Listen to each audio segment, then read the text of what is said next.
Qui fait quoi? À vous de juger. Kakwata.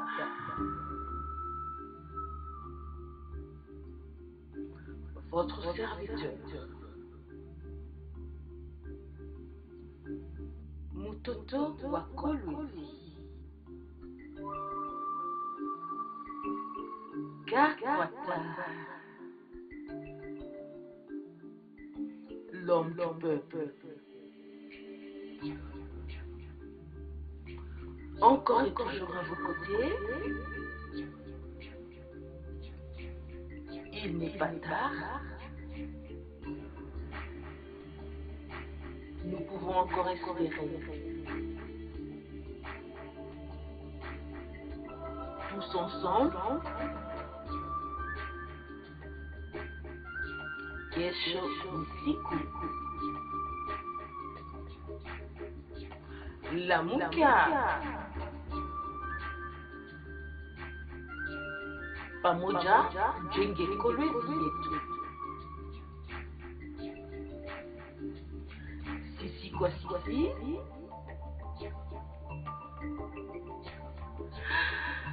Kakwata ni wangu.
À la une de l'actualité, célébration à l'échelle mondiale du braille, un outil permettant aux malvoyants et aux non-voyants de lire de tests en écriture. Une journée passée inaperçue, d'où les présidents des aveugles lancent donc un message de regret. À suivre également dans ce journal, l'avenue Ntambwe-Munana 1, se trouvant dans la commune de Dilala, présente un danger pour les habitants de ce coin. Il lance donc un cri d'alarme aux autorités compétentes. Enfin, le chef de l'exécutif provincial a tenu un point de presse ce jeudi 3 janvier 2019 pour remercier les fils et les filles du Lualaba de l'attitude affichée lors de la tenue des élections le 30 décembre dernier. Par ailleurs, il les appelle au calme lors de la publication de ce scrutin le 15 janvier prochain.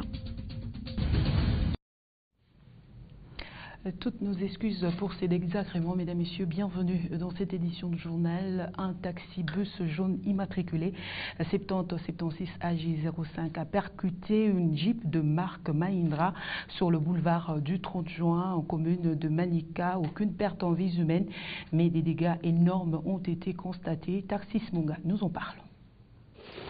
Des blessés, une carrosserie endommagée et des débris de phare sur la chaussée sont les aboutissants de cet entrechoquement. C'est une désolation. Je venais de Chipuki. Arrivé au niveau de Mariapolis, nous avons vu un véhicule devant. Voulant le dépasser, le chauffeur l'a cogné. C'est ainsi que nous avons connu cet accident. Nous sommes 4 à avoir eu un choc aux jambes. Il y eut plus de peur que de mal. Nous avons reçu 6 accidentés d'un accident de trafic routier. La majorité d'entre eux sont dans un bon état, à part quelques chocs par-ci par-là. Mais il y a une fille qui a au moins une solution de continuité qui laisse et qui fait voir l'os. Sinon les autres, les pronostics jusque-là est bon. Nous n'avons pas eu de cas de fracture, mais il n'y a pas également de signes évocateurs chez tous les accidentés. Mais nous restons vigilants chez l'un des accidentés, à ce qui concerne son cas. Les victimes sont gardées en observation. Le véhicule est amené par la police de circulation routière et son chauffeur porté disparu. Autre chose dans cette édition de journal, après la célébration de la fête de Noël à la paroisse, place à la célébration en diocèse avec les jeunes. Ils étaient réunis à Oumoudia, dans la commune de Dilala. Ils ont été édifiés par le message.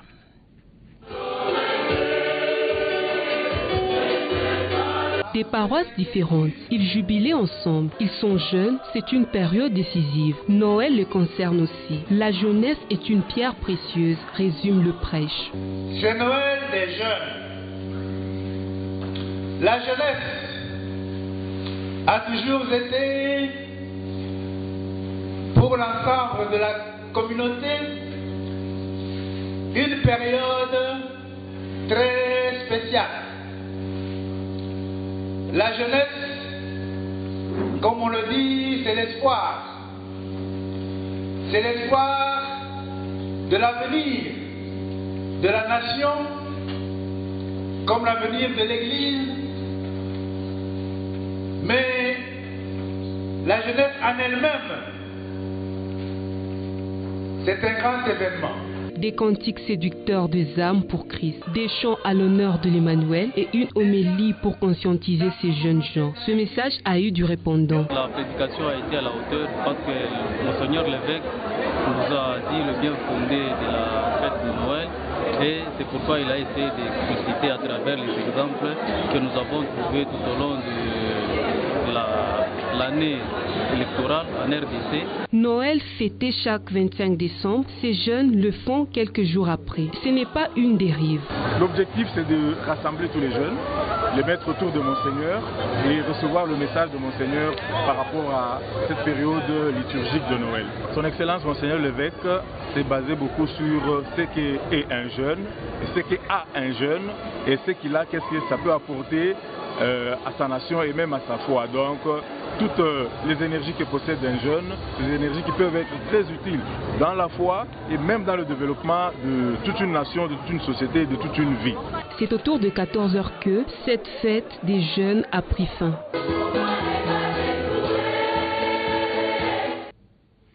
Le gouverneur de province du Lualaba a réuni ce vendredi 4 janvier 2019 dans l'enceinte du gouvernorat dans la commune de Manika. Objectif, sensibiliser les hommes de Dieu à pouvoir apaiser leurs fidèles. Lors de la publication de résultats par la CENI, ils sont appelés à relayer le message du gouverneur à leurs fidèles.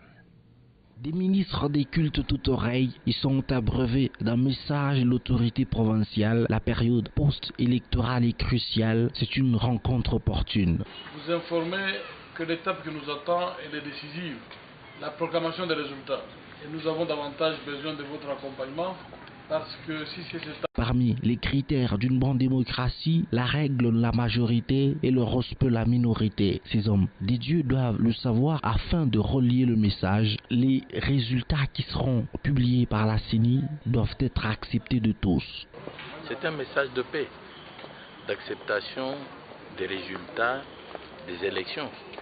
Mais si nous ne pouvons pas accepter ces résultats-là, alors pourquoi sommes-nous allés voter ? Nous avons voté parce que nous voulons que le pays soit en paix. Parce que nous voulons qu'il y ait une alternance démocratique, une alternance dans la paix. C'est pour ça que nous sommes allés voter. Même la Bible dit que toute autorité vient de Dieu.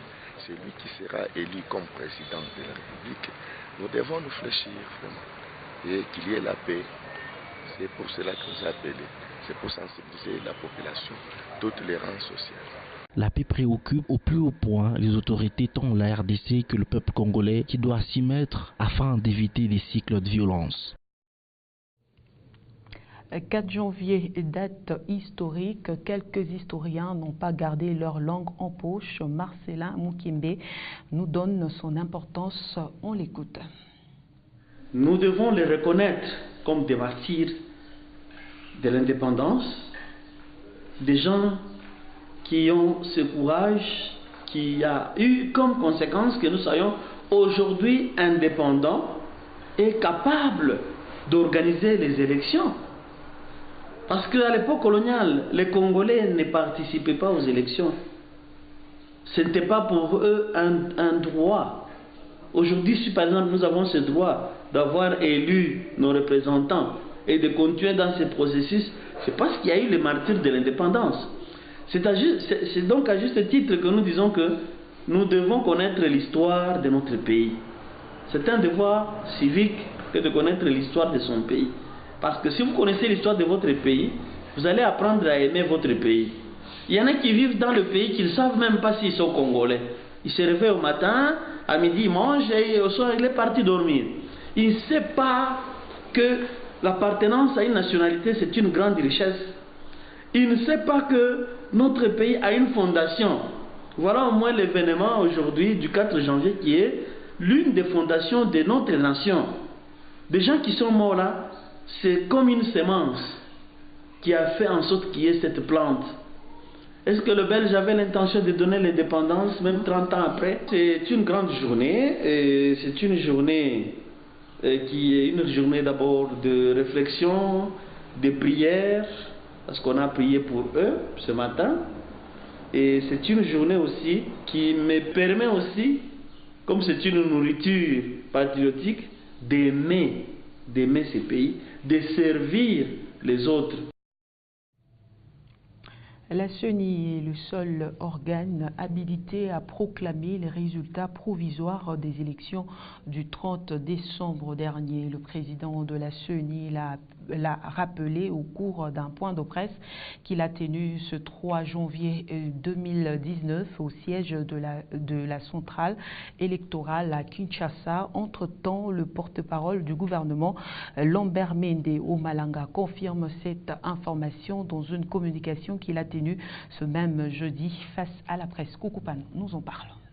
Des chiffres avancés par plusieurs parties prenantes, ils ont même commencé à accrocher la conviction du peuple congolais, pourtant des résultats qui n'ont rien à voir avec la CENI. Des efforts herculéens sont fournis par la CENI qui travaille d'arrache-pied pour accomplir sa mission. C'est son apanage. Je voudrais ici annoncer qu'au moment où se poursuivent ces travaux, au niveau des différents CCR, on constate quelques dérapages dans le comportement de certains acteurs, non seulement politiques, mais aussi l'observation et autres qu'il sied de dénoncer.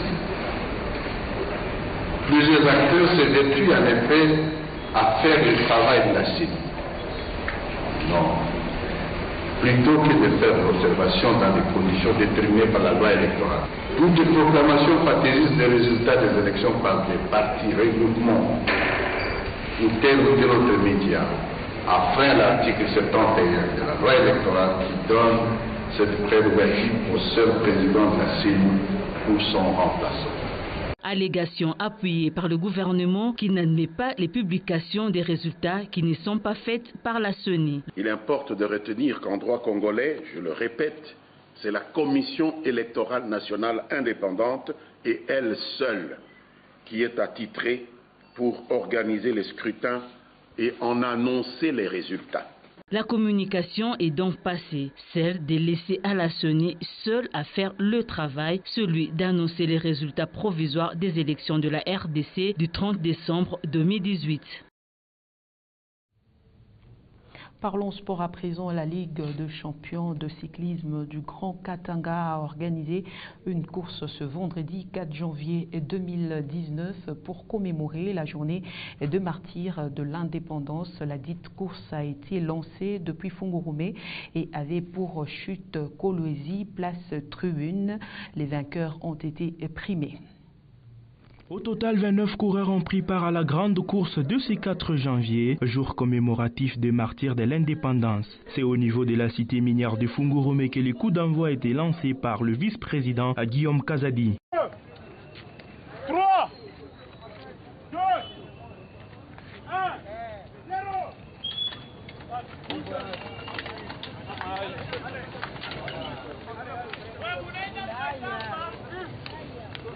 Au village Kafoya, barrière Tenke, les pelotons est conduit par Loïc Chiana, Hervé Mouika, Issenianda, jusqu'au niveau de Kawama, où ils sont rattrapés par l'ensemble des coureurs jusqu'à l'entrée de Kolwezi. Après avoir fait le tour dans le rue du chef-lieu de la province d'Iloalaba, Christian Djandja dépasse Prince Yamasanga de Likasi, son poursuivant direct et sacré champion de la course. Pour cette fois-ci, la Ligue provinciale du Katanga a innové en remettant une coupe et une médaille aux 3 premiers. Les vainqueurs, la coupe du 4 janvier.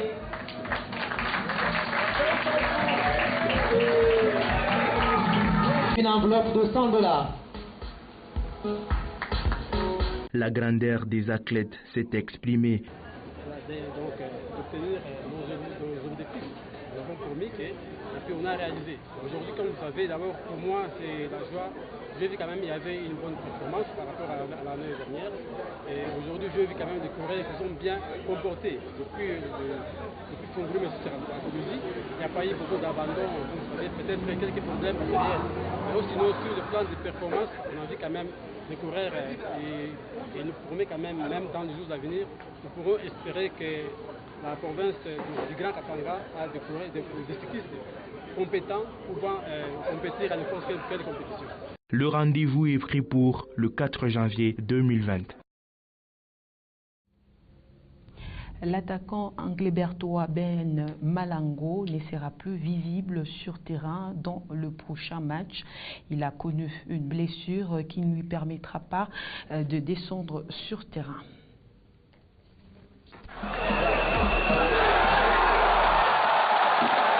Coup dur pour le tout-puissant Mazembe Anglebert de Lubumbashi. Alors que la phase des groupes de la Ligue des Champions démarre dans 7 jours, la ligne offensive du club perd un élément important, Ben Malangongita, le bitter maison. L'avant-centre du TPM s'est serré blessé lors de la rencontre retour de la 16e de finale contre Zesco United de la Zambie. L'attaquant de 23 ans souffre d'une fracture au 5e métatarissien du pied droit et sera indisponible au moins 1 mois, voire même plus. Son état nécessite un maximum de suivi de soins diligents avant de le retrouver sur la pelouse.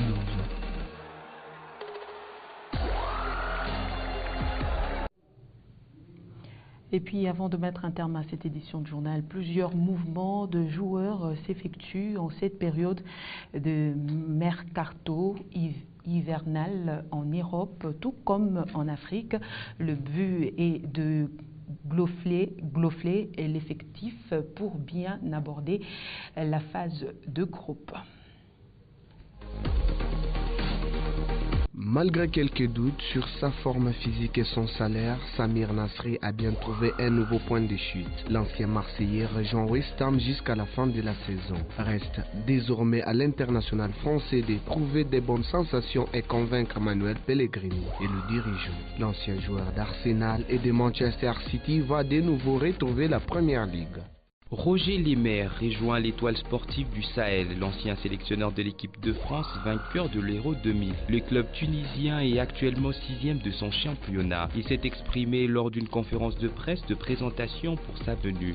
Si je suis venu ici, c'est pour participer à la finale de la Coupe de Tunisie ainsi que celle de la Coupe arabe, a déclaré le nouvel entraîneur de l'étoile sportive du Sahel. S'il défend les couleurs de Sivaspor depuis l'été 2017, Robinho, l'attaquant brésilien de 35 ans, a décidé de changer de défi. L'ancien de Manchester City, Real de Madrid et Milan AC s'est engagé avec Başakşehir Istanbul. Sivaspor avec qu'il était en fin contrat dans quelques mois. Fino à la fine pour Lori Vert. Il a longtemps été ciblé comme candidat à un départ, notamment pour faire de la place à Marcelo. Pourtant, la Juventus vient de montrer sa confiance envers son joueur. Alexandro prolonge avec la vieille dame jusqu'en 2023. Alphonse Areola prolonge avec le Paris Saint-Germain jusqu'en 2023. Comme l'indique les communiqués du site internet du club, formé au club et passé professionnel en 2009, Alphonse Areola, 25 ans, a disputé 85 matchs pour 8 trophées en club et bien sûr la Coupe du Monde. Il était important pour moi de poursuivre ma carrière et ma progression au sein du Paris Saint-Germain, a indiqué le joueur. Le club parisien pourra ainsi compter sur lui dans les années à venir.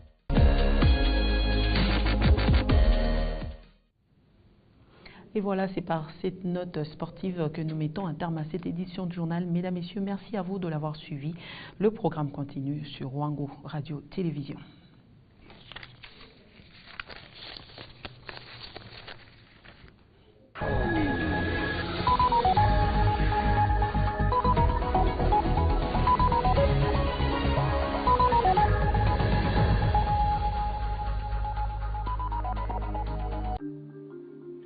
Qui fait quoi?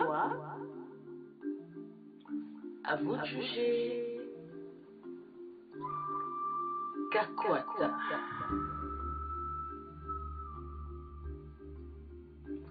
Votre serviteur. Mutoto Wakolwezi. Kakwata. L'homme du peuple. Encore et toujours à vos côtés. Il n'est pas tard. Nous pouvons encore espérer. Tous ensemble. Kesho usiku. Lamuka. Pamoja jenge kolwezi yetu. Sisi kwa sisi.